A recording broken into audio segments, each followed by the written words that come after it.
drive a dad to work earlier this morning, and we had a really, it was like a life-giving conversation as we shared our experiences as dads of little girls. He works in a trade that is really difficult to work in, working outside all the time, carrying heavy weights, gruff personalities along the way there. And yet he was on his way to work with a willingness and an enthusiasm because he wanted to make sure that he was looking after his young daughter. And as we were sharing our experiences, I'd said some things that really hit home for him that he found tremendously helpful, and I thought maybe I'll share them here as well too, in case there may be others who want to be part of this conversation that I had with him. Basically, again, I was just sharing what I've shared before with others, and that is, like, in my experience, one of the most important things I feel I want to pass on to my kids is permission to be imperfect, permission to be messy, permission to be human. And that for me is really critical because I know I grew up in a different setting where other things were valued, such as competence, accomplishments, such as getting your life in order in a way that looks good, and doing that primarily so that you could not only be looked after well, which is an important consideration for parents, but also so that, you know, there's also bragging rights there too. Like, look at how accomplished our offspring are, right? But I don't know, like, when I started my journey as a parent, a big thing for me was I don't want to screw up these beautiful new humans. I want to not bring in any obstacles that they have to work through or have, like, I don't know, counseling undo, basically. And now for me, I have a different set of values in that regard.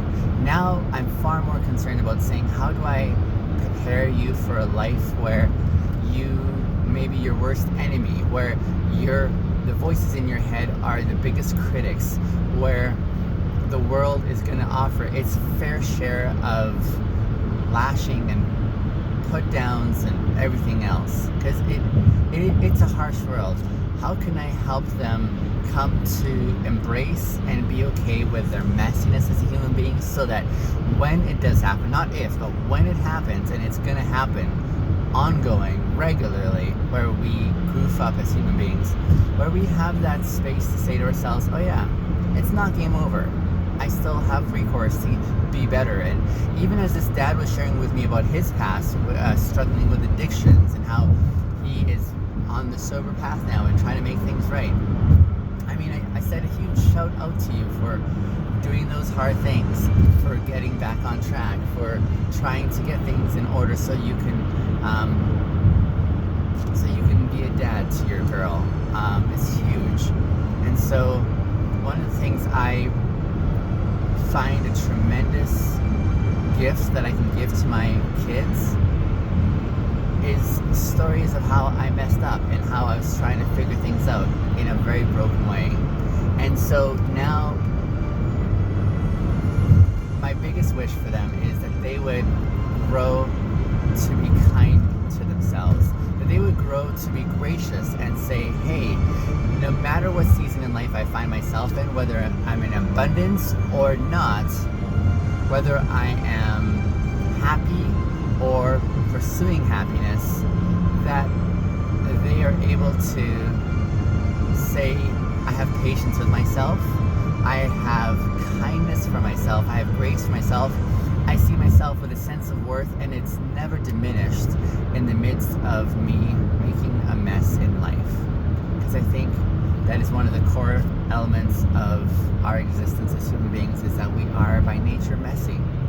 And when we're able to make space for our own messiness, then we can even progress to extending that same patience for those who we share space with in our lives, and learn how to do so.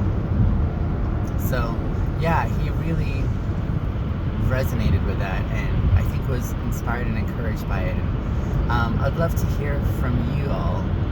What are those things that you consider to be so important, by way of survival, really, by way of enjoying a certain apprehension that this is going to bring meaning to one's life. What are those things that you would pass on to your kids that you find compelling? I'd love to hear from you. Man, so many of these conversations that I really appreciate, like being able to not only have, but also to share with y'all, because I don't know, like there's something that shifts and transforms for me internally when I'm in this space of saying, how do I make these moments count, right? It's conversations like these. I'd love to hear your feedback on them.